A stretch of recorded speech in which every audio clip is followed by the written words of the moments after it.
Impact, c'est un rassemblement d'étudiants de différentes communautés, différents clubs, de tout partout sur le campus avec une vision commune et des buts en commun pour ce qu'on aimerait voir sur le campus dans les années à suivre.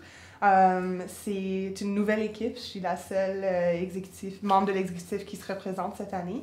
Alors, c'est pour ça qu'on a un nouveau nom et c'est tous des nouveaux visages. Puis je suis très excitée de voir des nouveaux étudiants en train de s'impliquer avec les élections puis avec la fédération étudiante. Donc, ça, c'est un peu comme... c'est deux personnes. C'est moi, David Gakouré, et aussi Nicole Mailer, qui, elle, se présente pour le poste de vice-présidente aux affaires d'équité. Et tu sais, on a écouté plusieurs voix sur le campus, plusieurs personnes et de plusieurs différents milieux, soit les clubs, les services, les corps fédérés.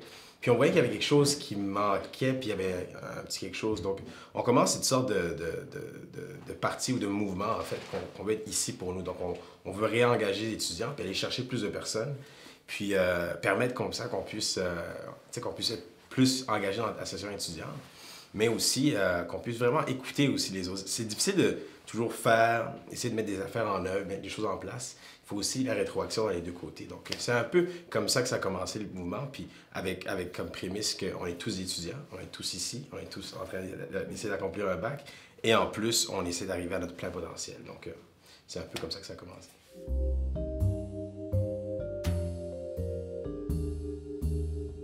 Oui, alors d'abord, ma fierté, je suppose, c'est les powwows sur le campus. Alors, j'étais très impliquée avec l'organisation du premier powwow en 2013. C'était en collaboration avec l'Association des étudiants autochtones et l'Association des étudiants en études canadiennes et en études autochtones. Et c'était juste vraiment... c'est difficile à décrire comme le sentiment en étant étudiante autochtone moi-même de voir une place où notre culture a été représentée sur le campus, de voir c'est la nation métisse venir pour apprendre la gigue ou pour enseigner la gigue aux étudiants, puis voir tous les danseurs des Premières Nations, puis d'avoir la chance de travailler avec la nation algonquine. Et le fait qu'on a pu refaire le powwow l'an prochain et vraiment commencer à faire que c'est un événement annuel. Et même lorsque je me promène sur le campus, des étudiants m'arrêtent pour dire « Oh, c'est toi la fille autochtone à la FEU », puis juste le fait que les gens en parlent, ils s'en souviennent, puis ils font le lien entre le soutien des étudiants autochtones et la Fédération étudiante, pour moi, c'est un des plus grands accomplissements de mes 2 années sur l'exécutif, parce que c'est juste vraiment touchant, c'est un enjeu très personnel, et j'ai vraiment vu beaucoup de joie avec les étudiants autochtones de pouvoir démontrer leur culture et participer à un powwow sur leur propre campus, à leur université. Un deuxième accomplissement, je pense, ça serait travailler avec les corps fédérés lorsque j'étais VP aux affaires d'équité pour créer un protocole sur les harcèlements et les agressions sexuelles pendant la semaine 101. Je pense qu'au cours des 2 dernières années, nous avons vraiment augmenté les conversations sur les agressions sexuelles sur notre campus et sur la culture de viol. Et je pense le fait que les corps fédérés étaient tellement prêts à travailler avec nous pour créer un protocole qui pourrait soutenir les étudiantes et étudiants pendant la semaine 101 qui subissent des harcèlements ou des agressions. C'était un pas dans la bonne direction, puis je pense que ça commence à concrétiser les actions qu'on peut prendre en tant que syndicat étudiant et association étudiante pour soutenir nos étudiants. Alors ça, je suis vraiment fière qu'on a pu travailler là-dessus. C'était une très belle collaboration. C'était pas juste comme moi qui avais présenté un document à suivre. C'était avec le groupe, nous avons travaillé pour quelques heures pour vraiment créer quelque chose de compréhensif, que tout le monde était en accord. Et est-ce que c'est particulièrement sur le campus? Juste particulièrement, surtout. OK, surtout. Alors, ma dernière, ça serait les assemblées générales. Je sais que la dernière assemblée n'avait pas rencontré le quorum, mais pour moi, c'est quand même un succès. On était seulement 11 personnes qui manquaient pour rencontrer le quorum. Pour une première, je crois que c'est une réussite. Je me rappelle pas de la dernière fois qu'on avait un événement qui n'était pas dans la semaine 101 où on avait au-delà de au-delà de 300 personnes dans une salle pour un événement de la Fédération étudiante. Je pense que ça démontre qu'il y a un intérêt et un besoin de la part des étudiants de s'impliquer dans le processus démocratique de la Fédération étudiante. Ça me donne beaucoup d'espoir pour les assemblées générales à venir. Et j'ai déjà plusieurs idées sur comment améliorer les assemblées générales pour l'an prochain. Alors, les avoir sur le campus, essayer d'avoir des amnisties académiques pour que les étudiants puissent aller aux assemblées sans manquer de cours, des choses de même. Alors, bien que c'est un travail en progrès, je crois que c'est quand même un grand pas dans une bonne direction pour notre campus. Ouais, ça fait déjà 5 ans, donc peut-être pas des fois conventionnel le bac, mais 4 ans plus stack, des fois je vais me dire, que je suis ici. Donc j'ai eu la chance puis le privilège de faire partie de plusieurs différentes associations, entre autres au sein de l'AEPID, ou l'AEIP maintenant, l'Association des études internationales et en sciences politiques. J'ai été guide de la semaine 101, donc c'est un rôle de leader quand même, puis aussi tu regardes les premières années finalement vivre la première expérience, donc c'est le fun d'être là. Puis aussi de créer justement ces espaces sécuritaires tout aussi pour qu'ils puissent avoir des très bonnes premières expériences. Mais au sein aussi, j'ai été directeur du bilinguisme avec l'association étudiante. Bien que j'étais au bas de l'échelon exécutif, si on veut, c'était quand même, oui, la traduction, mais aussi engager les communautés francophones et aussi anglophones, tout en ayant une sorte de voix aussi davantage sur l'exécutif lors des réunions. Donc ça, c'était quelque chose que j'adorais. Puis j'ai pu comprendre comment ça fonctionne comme corps fédéré. Et finalement aussi, j'ai eu la chance aussi, le plaisir d'être au dernier semestre directeur général des élections pour les élections partielles des sciences sociales, puis aussi président de l'Assemblée. Donc, juste l'AEP en tant que tel, c'est une grosse affaire que j'ai réussi, que j'ai adoré, mais aussi toutes les chances que j'ai pu avoir. Mais aussi, j'ai eu la chance d'avoir le rôle d'ombudsman de la Rotonde en tant que tel.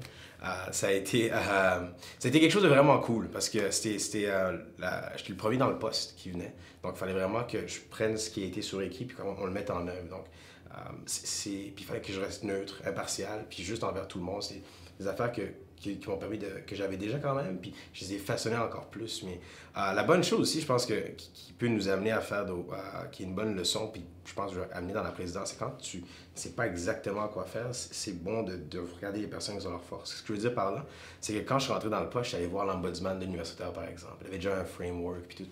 Différents outils. Je suis allé voir aussi le Centre d'équité et des droits de la personne ici à l'Université de nos services de la FEU.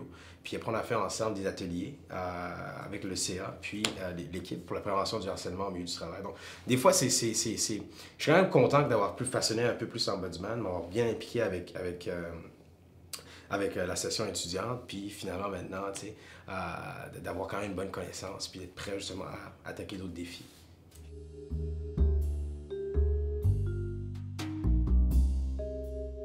Pour moi, la fédération étudiante, j'espère que ça va devenir la place là où on trouve de tout. La première place dont les étudiants vont penser lorsqu'ils ont besoin de soutien académique, s'ils ont besoin de nourriture avec la banque alimentaire, pour des événements sociaux avec nos 4 entreprises, le PIVIC, le Café Ordre, le 1848 et l'Agora, alors pouvoir offrir des produits à des prix abordables pour nos étudiants. Pour moi, la fédération étudiante est là pour non seulement représenter les étudiants, mais travailler avec. Alors, j'espère et je vois déjà une augmentation dans l'implication des étudiantes et étudiants depuis mes 5 années sur le campus. Pour moi, c'est vraiment la place où on trouve de tout. Alors, lorsqu'ils ont besoin de l'aide ou du mentorat dans un cours, aller au centre d'entraide. Ils ont besoin de la bouffe, aller à la banque alimentaire. Ils veulent apprendre comment faire du vélo, aller à la coop vélo. Et je pense que, surtout sur le côté des services, on commence vraiment à devenir la place que les étudiants veulent aller lorsqu'ils ont besoin d'aide. Le Centre de ressources des femmes, le Centre de la fierté, leur nombre de bénévoles augmente à chaque année. Le service de raccompagnement est un des services les plus utilisés par nos étudiants. Alors pour moi, c'est de savoir que les étudiants sachent qu'il y a un syndicat qui est là pour eux, qui va les représenter lorsque ça vient aux droits étudiants au sein de l'administration centrale, du soutien, des événements le fun, etc. Ouais. Très bonne question. On peut le voir de 2-3 différentes façons. La première façon initiale que je vois, j'étais ambassadeur étudiant, puis c'est ça que je disais comme speech aux étudiants, aux futurs étudiants, c'est que, au secondaire, tous les services sont donnés à toi par les conseils académiques, quoi que ce soit d'autre. Tu arrives à l'université, les services sont là, mais c'est toi qui dois les chercher. Donc, de un, la fédération devait être un peu cette sorte de pont qui vient te faire. Puis, en tant que tel, puis dans l'ensemble, faire en sorte que ton expérience ici soit la meilleure puis la plus inoubliable que tu puisses avoir, mais aussi que tu puisses t'engager pour des causes qui sont à cœur. Donc, oui, permettre de voir ce qui est là pour toi avec on a plein de services gérés par les étudiants, le centre du bilinguisme, le centre des droits de la personne, comme j'ai mentionné tantôt, d'équité des droits de la personne, mais aussi le centre de la fierté, quoi que ce soit d'autre. Donc, on a plein de différents services et clubs et corps fédérés. Donc, on peut créer son propre club. Donc, il y a plein de différentes façons de le faire. Mais aussi, il faut être à l'écoute, je pense, pour pouvoir rester relevant, si je peux dire ça comme ça, et rester aux aguets de ce que la population veut faire, puis être beaucoup plus visible. Je pense que ça a été un problème, d'être beaucoup plus présent, visible et aussi là pour voir le reste des élèves. Donc, ça, c'est une chose que je pense qui est absolument nécessaire. On a des milliers de voix sur le campus, puis c'est qu'il faut toujours pousser plus loin pour avoir une belle vue d'ensemble au lieu de rester avec un plus petit pool. Donc,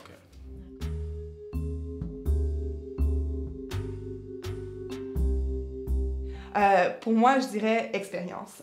J'ai 2 années d'expérience sur l'exécutif de la Fédération étudiante dans 2 portfolios différents. Alors, je me connais très, très bien dans les affaires internes de la Fédé, ainsi que les affaires internes de l'université. Ça fait 3 ans maintenant que je travaille avec l'administration centrale. Avant d'être exécutif, j'ai passé un an sur le bureau des gouverneurs. Je suis très familière avec les politiques de l'université, les enjeux, et j'ai une bonne relation avec l'administration et ce qui m'aide à savoir quand on peut travailler ensemble et quand c'est le temps de vraiment pousser et augmenter nos pressions pour rencontrer certains buts. Exemple, frais de scolarité, c'est des négociations qui, à chaque année, il faut augmenter la pression. Par contre, sur les questions d'harcèlement et d'abus sexuels, on voit une belle collaboration puis on s'informe beaucoup sur comment aller de l'avant avec les politiques, etc. Alors, ouais, je pense que j'apporte beaucoup d'expérience à la table et j'ai des victoires qui démontrent que je peux accomplir les projets sur lesquels my gosh, les projets que je veux accomplir, c'est ça. ouais, non, définitivement, allez voter pour moi, non. Mais non, mais pourquoi je pense que j'ai pu le démontrer avec les différents, mon background, puis aussi, tu sais, j'ai travaillé aussi sur la colline parlementaire dans un rôle de gestion en tant que superviseur du programme des pages. Donc, tu sais, j'ai eu à recruter des affaires de ressources humaines administratives. Je pense que j'ai quand même les capacités et les habiletés nécessaires pour ce poste. Mais aussi, et surtout, c'est ça, c'est comme, je peux pas le faire tout seul, tu sais. Puis c'est pas qu'on dit ici pour nous, comme, c'est pas, je dirais pas ici pour toi, c'est qu'on, we're all in this together, on est tous ensemble là-dedans, puis on veut, comme pour le potentiel de ce qu'on peut accomplir, je pense qu'on tombe vraiment plus bas, et il y a une très grande capacité d'aller plus loin. Donc je pense que ça revient à la base de ça, pour ce qu'on peut accomplir, on peut faire plus. Puis je pense que Nicole puis moi, avec Ici pour nous, Nicole Mailer, puis moi avec Ici pour nous, elle, au VP Équité, on a les capacités puis les outils nécessaires pour arriver à ça. Et finalement, je veux dire, c'est du sérieux et tout, mais il faut aussi le faire avec du sourire. Donc, je pense qu'on a une bonne attitude, elle et moi. On aime ça rire, on aime ça sourire, on aime ça de bonne humeur, puis prendre le temps de parler au monde. Donc, on va le voir aussi durant la campagne. On va souvent être dehors, souvent être à l'extérieur, de très tôt jusqu'à très tard. Donc, je pense que ça, déjà, ça engage beaucoup plus d'étudiants à voter, puis j'espère aussi qu'on ait un beaucoup plus gros taux de participation, plus que les 10 à 12 % qu'on a d'habitude, peut-être même dans les 20 %. Donc ça serait très bien. Mais je ne peux pas le faire tout seul. Donc le 10, 11, 12 février, allez voter s'il vous plaît. Ici pour nous, pour David Gakouré et Nicole Mailer.